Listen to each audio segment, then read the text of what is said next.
नमस्कार, मैं रविश कुमार। किसान जब भी ट्रैक्टर लेकर आते हैं, ट्रैक्टर को लेकर भूत खड़ा कर दिया जाता है, जैसे ट्रैक्टर नहीं टैंक हैं। मीडिया रिपोर्ट में आप ट्रैक्टर को लेकर तरह तरह की बातें देखेंगे। किसी में लिखा होगा बुलेट प्रूफ ट्रैक्टर लेकर आ गए किसान, तो कोई मॉडिफाइड ट्रैक्टर का जिक्र इस तरह करता है जैसे ट्रैक्टर नहीं स्टार वॉर फिल्म का कोई अंतरिक्ष यान हो। हरियाणा के मुख्यमंत्री मनोहर लाल खट्टर ने अपने एक बयान में जोर देकर कहा है कि प्रदर्शन करना है तो ट्रैक्टर की क्या जरूरत है। ट्रैक्टर को लेकर आम लोग भी सोशल मीडिया में अनाप शनाप कहते सुने जा सकते हैं। और ऐसे लोगों के हिसाब से तो जर्मनी के इन किसानों को भी ट्रैक्टर लेकर अपने देश में नहीं निकलना चाहिए था। देखने से तो यही लगता है कि ये ट्रैक्टर भी कैथल या फतेहगढ़ साहिब में चल रहे हैं, मगर ये वीडियो जर्मनी का है। जनवरी के महीने में जर्मनी के किसान अपनी मांगों को मनवाने के लिए ट्रैक्टर से ही बर्लिन की तरफ निकल पड़े, लेकिन वहां की सरकार ने तो ट्रैक्टर को टैंक समझकर सड़कों में गड्ढे नहीं खोदे, कीले नहीं गड़वाई और सीमेंट की दीवारें खड़ी नहीं की। जबकि आप देख सकते हैं कि जर्मनी की ये ट्रैक्टर कितने भीमकाय हैं। जर्मनी के किसानों ने भी ट्रैक्टर से सड़क जाम कर दिया था, हॉर्न बजाकर विरोध दर्ज कराने लगे। किसानों को आशंका थी कि दक्षिणपंथी सरकार सारी सब्सिडी बंद कर देगी। इस आशंका को लेकर प्रदर्शन शुरू कर दिया। जर्मनी के किसानों को टैक्स पर 2 प्रकार की छूटें मिल रही थी, जिससे हर वर्ष समग्र रूप से उन्हें करीब 1000 मिलियन यूरो की बचत हो रही थी। किसानों का कहना था कि अगर ये छूट वापस ले ली गई तो वे खेती के पेशे से बाहर हो जाएंगे। यानी जर्मनी के किसान अपनी सरकार से सब्सिडी मांग रहे हैं, कह रहे हैं कि इसके बिना इस कारोबार में टिक नहीं सकते और ट्रैक्टर लेकर निकल पड़ते हैं। फिर भारत के किसान ट्रैक्टर लेकर निकल गए तो कौन सी बड़ी बात हो गई। सरकार से एमएसपी की गारंटी मांग दी तो कौन सी बड़ी बात हो गई। बात यही है कि ट्रैक्टर बहाना है, किसी तरह किसानों की मांग को बेकार बताना है, साजिश का हिस्सा बताना है, कभी ट्रैक्टर के बहाने तो कभी उन्हें खालिस्तानी बताकर। हालांकि जर्मनी में भी किसानों पर आरोप लगा कि दक्षिणपंथी चरमपंथी उनका इस्तेमाल कर रहे हैं, लेकिन वहां किसानों पर अतिक्रमण या अत्याचार नहीं हुआ। सरकार को किसानों से बात करनी पड़ी। ट्रैक्टर को लेकर भारत के मीडिया और सोशल मीडिया में जिस तरह से धारणाएं फैलाई जा रही हैं वो विचित्र है।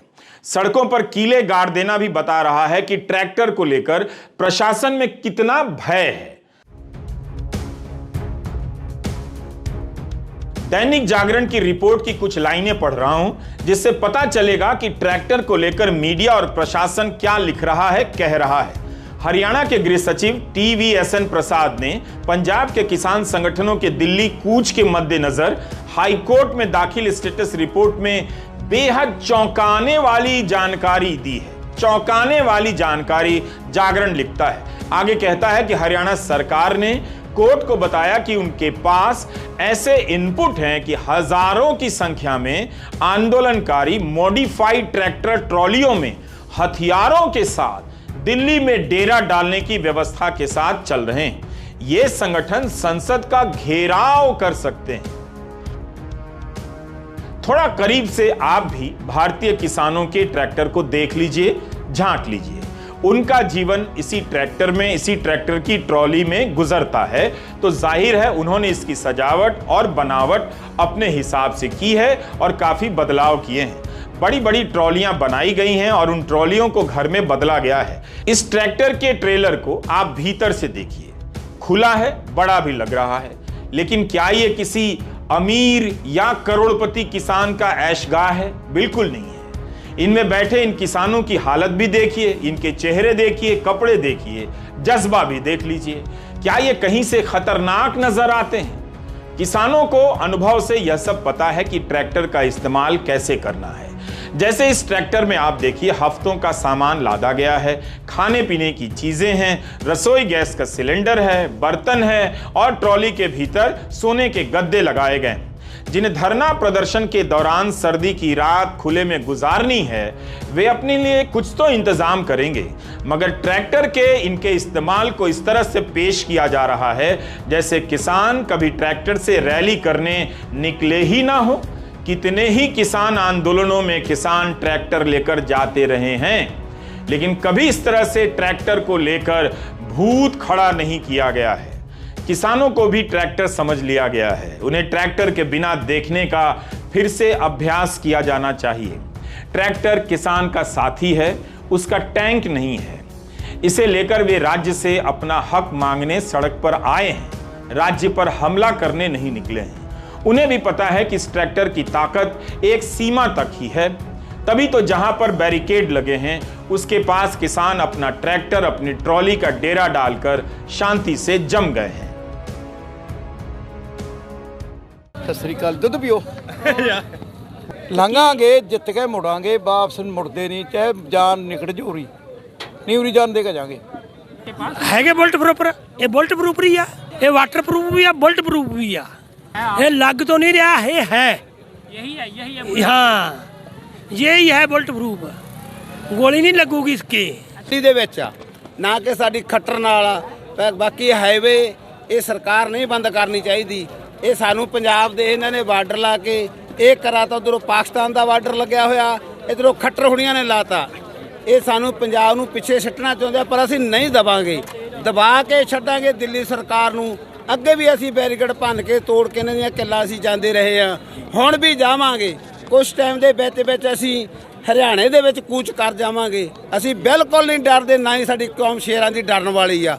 खट्टर वास्ते बहुत माड़ी गल आ, साडी तां लड़ाई दिल्ली दे नाल आ। ट्रैक्टर को दुश्मन और दुश्मन के टैंक की तरफ पेश कर सड़कों पर कीले गाड़ी जा रही हैं। उन्हें नुकसान पहुंचाने का प्रयास हो रहा है, जबकि सबको पता है कि किसानों के पास जो ट्रैक्टर हैं पुराने हो चुके हैं, नए भी हैं, उनके लोन की क्या हकीकत है आप जानते हैं।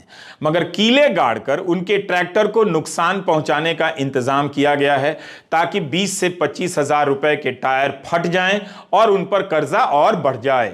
पुराने जंग खाए इन ट्रैक्टरों को आप अपनी खुली आंखों से देखने का प्रयास कीजिए। इन ट्रैक्टरों को दिखाकर बताया जा रहा है जैसे करोड़पतियों की कारें यहां लगी हों। क्या आपको यहां खिन्नौर बॉर्डर पर जमा किसानों के कपड़े देखकर लगता है कि ये करोड़पति लोग हैं, 500-500 एकड़ जोतने वाले किसान हैं? इसका आंकड़ा तो सरकार के पास होगा, वह बता दे कि कितने किसानों के पास 500 एकड़ की जमीनें हैं और कितने किसान करोड़पति हैं। करोड़पति किसान इस तरह खड़े होकर छोटे से दोने में अपने लिए खाने का इंतजार नहीं करते, 2 रोटी मिल जाने पर ईश्वर का शुक्रिया अदा नहीं करते। इन किसानों के कपड़े किसी डिजाइनर बुटीक से बनकर नहीं आए हैं, बल्कि जमीन में काम करते करते मैले हुए हैं। इनके कपड़ों पर मेहनत दिखती है, किसी अरबपति या करोड़पति का आराम नजर नहीं आता। 2020-21 में भी यही हुआ था। जब किसान दिल्ली आए तो कहा जाने लगा कि करोड़पति किसान हैं, इनके पास सैकड़ों एकड़ जमीन है। यह इसलिए किया गया ताकि लोगों की सहानुभूति और खासकर ये जो हाउसिंग सोसाइटी वाले हैं और उनके गेट पर बैठने वाले फुल टाइम अंकिल और आंटियां हैं, उनके बीच किसानों के प्रति सहानुभूति ना बने, इसका प्रयास पिछली बार भी किया गया था। किसानों पर इस बार भी उन्हीं बातों को लेकर हमले हो रहे हैं। तो समझना चाहिए कि जब किसानों के साथ ऐसा हो सकता है तो बाकियों के साथ भी ऐसा होगा, बिल्कुल होगा, आपके साथ भी होगा। गरीब और साधारण किसानों को करोड़पति अरबपति बताना एक तरह से उनके साथ दोहरा मजाक है, क्रूर मजाक है। किसान आंदोलन के पहले चरण में 700 से अधिक किसानों की जानें गई थी।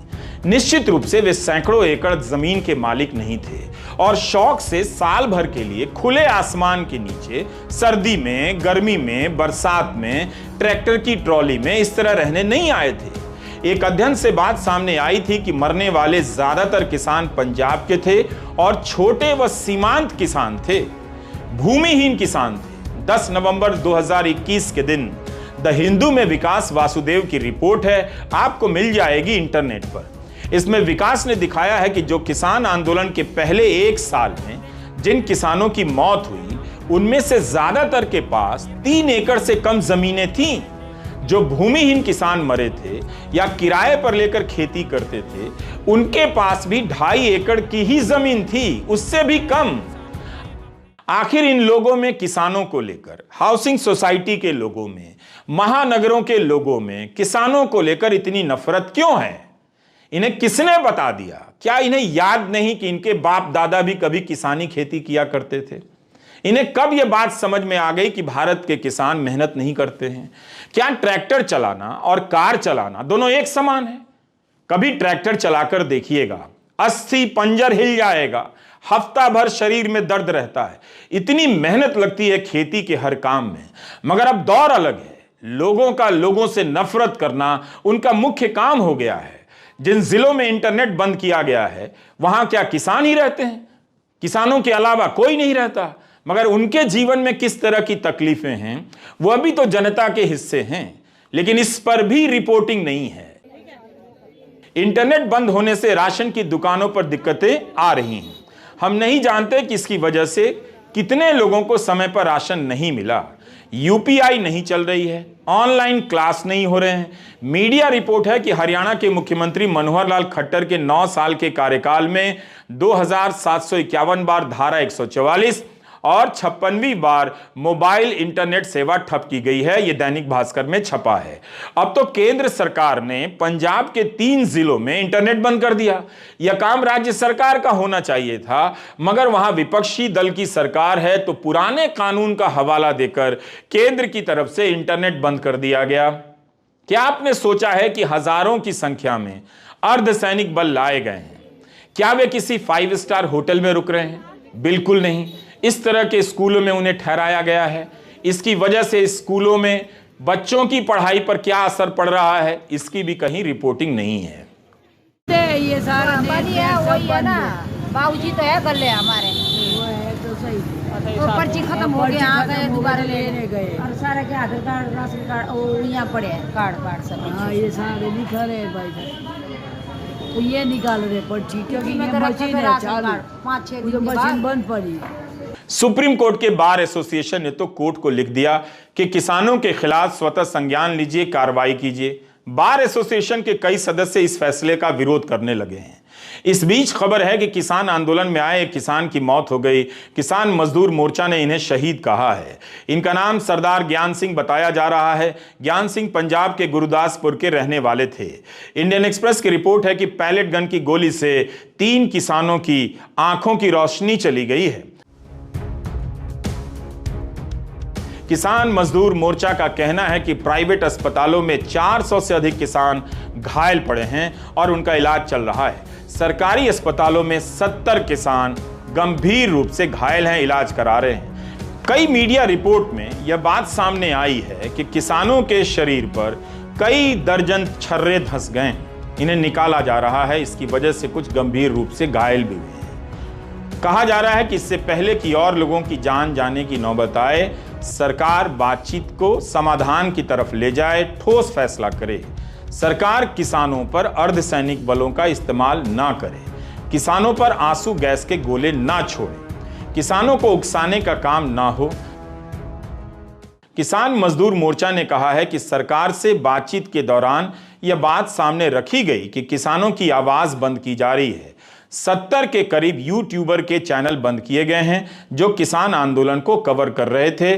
किसान नेताओं के भी ट्विटर अकाउंट बंद कर दिए गए हैं। हमने पहले के अपने वीडियो में बताया था कि पत्रकार मनदीप पुनिया का ट्विटर अकाउंट बंद कर दिया गया है। उनका पोर्टल गांव सवेरा का भी अकाउंट बंद हुआ है। अब पत्रकार श्याम मीरा सिंह को ट्विटर ने जानकारी दी है कि भारत सरकार की तरफ से उनके 2 पोस्ट को लेकर आपत्ति जताई गई है। ट्विटर ने कहा है कि वह भारत सरकार का कानून मानने के लिए बाध्य है, मगर श्याम मीरा सिंह का यह अकाउंट दुनिया के बाकी देशों में देखा जा सकेगा। रिकॉर्डिंग करते वक्त तक श्याम मीरा सिंह का अकाउंट भारत में भी दिख रहा था, जबकि ट्विटर ने उन्हें विस्तार से लिखा है। क्या यह सब भारत की जनता को नहीं दिख रहा कि पत्रकारों के अकाउंट बंद कराने के लिए कितना कुछ किया जा रहा है? पत्रकार श्याम मीरा सिंह का अपना YouTube चैनल है और वे अपने ट्विटर पर किसान आंदोलन के वीडियो लगातार शेयर कर रहे हैं और जानकारियां भी। किसान मजदूर मोर्चा ने यह भी कहा है कि ये अहंग का सवाल बनाकर हम बातचीत करने नहीं जा रहे। हर हाल में हम दिल्ली जाना चाहते हैं, मगर बातचीत का इंतजार करना चाहते हैं। सरवन सिंह पंधेर ने कहा कि सुखद माहौल में वार्ता हुई है, मगर निर्णय नहीं हो रहा है। हम निर्णय का इंतजार करना चाहते हैं। जो वार्ता कल हुई है बड़े सौहार्दपूर्ण माहौल में हुई है। हमने बहुत जोर से जैसे शेलिंग कर रहे हैं और ये अर्धसैनिक फोर्स जो मिशन इस्तेमाल करती है उनकी जो दुर्वरतों हो रही है, हमारे पास ताकत का इस्तेमाल हो रहा है, उसको बहुत तेज़ी से रखा। दूसरा, हमने इंटरनेट बंद करने का बहुत तेज़ी से रखा है। इंटरनेट अब हमारा बंद कर रहे हैं, हमारे पेज बंद कर रहे हैं सभी यूनियन को। अकेले मेरा ही नहीं, मेरा पेज, डल्लेवाल साहब का पेज, हमारा ट्विटर हैंडल बंद करने के बाद जो मैसेज आया इसलिए बंद किया गया कि वो एंटी नेशनल है। और उसके साथ साथ अकेले हमारे नहीं, जो आप जैसे यूट्यूबर हैं जो हमारे पक्ष में काम कर रहे हैं, लगभग मुझे पता चला 70 इस तरह के अकाउंट बंद कर दिए गए। हम सरकार के समक्ष 70 के करीब जो हमारे पक्ष में बोल रहे हैं, पत्रकारों के जो यूट्यूबर हैं उनके 70 अकाउंट पूरी तरह बंद कर दिए। तो सरकार की जो मंशा नजर आ रही है कि हमारी आवाज को बंद करना चाहती है, कि एक घेरे से अधिक दूर तक हमारी आवाज ना पहुंचे। और जो सरकार के पक्ष में प्रोपोगंडा करेंगे उनके तो चैनल चल ही रहे हैं, हम किसी चैनल का विरोध नहीं करते, लेकिन सभी को चाहिए वो यहाँ की असल तस्वीर दिखाए। हम आज भी कह रहे हैं बैरिकेड तोड़ना, दिल्ली जाना अन्न का सवाल नहीं है। हाँ, लेकिन दिल्ली मोर्चा लगाएंगे, अभी ये फैसले पर हम कायम हैं। और हम इसलिए रुके हैं कि वार्ता से कोई ना कोई हल निकल जाए। मांगे मनाना अन्न का सवाल तो बना सकते हैं, भाई हमारी मांग है, पिछले 75 सालों से किसी सरकार ने नहीं मानी है, उसको मान लीजिए। रविवार शाम को चौथे दौर की बातचीत होगी। किसानों को भरोसा नहीं चाहिए, निर्णय चाहिए। आज देश के कई हिस्से में संयुक्त किसान मोर्चा और मजदूर संगठनों ने भारत बंद का आयोजन किया और किसानों से जुड़े मुद्दों को उठाया। अलग अलग संगठनों का समर्थन किसान आंदोलन को मिलता जा रहा है।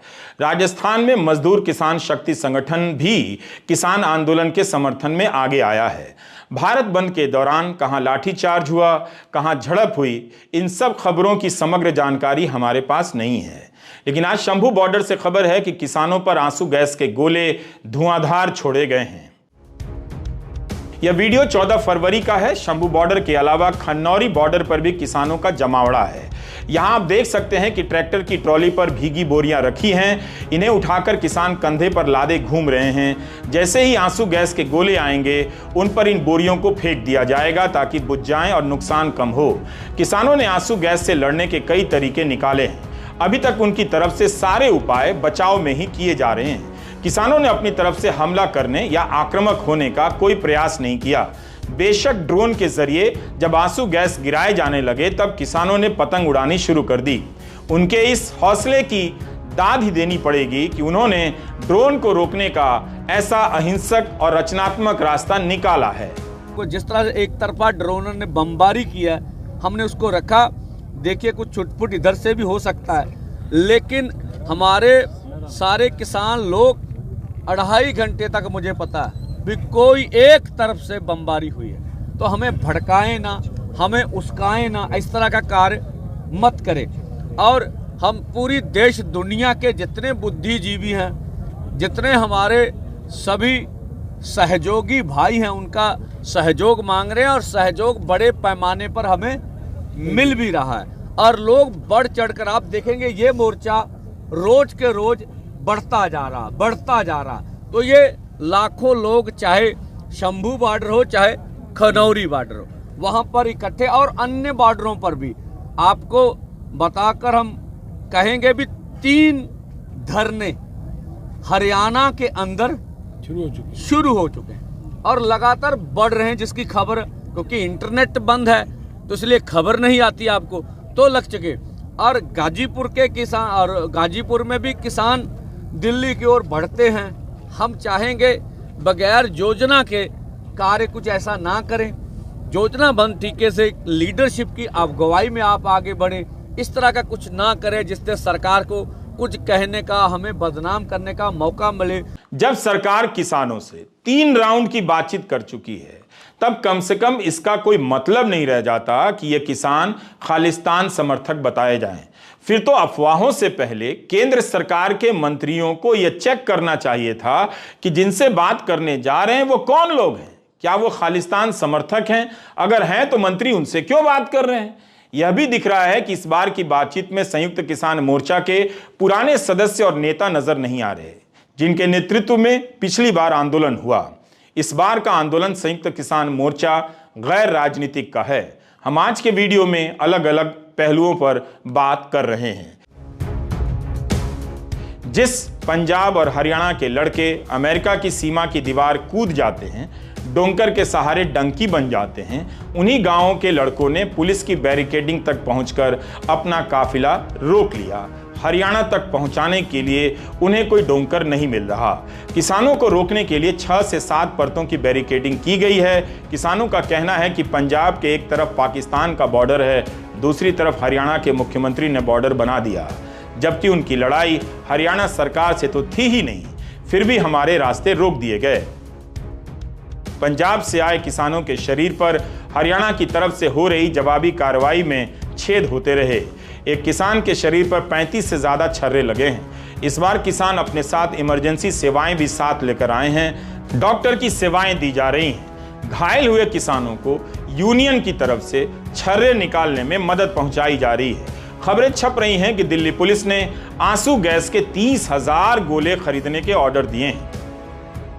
किसान अपने भाई जिन्हों को कोई इत्थे सੱਟ ਫੇਟ ਲੱਗੀ ਆ ਉਹਨਾਂ ਨੂੰ ਫਸਟ ਏਡ ਇਲਾਜ ਵੀ ਦਿੱਤਾ ਜਾ ਰਿਹਾ, ਪੱਟੀਆਂ ਵਗੈਰਾ।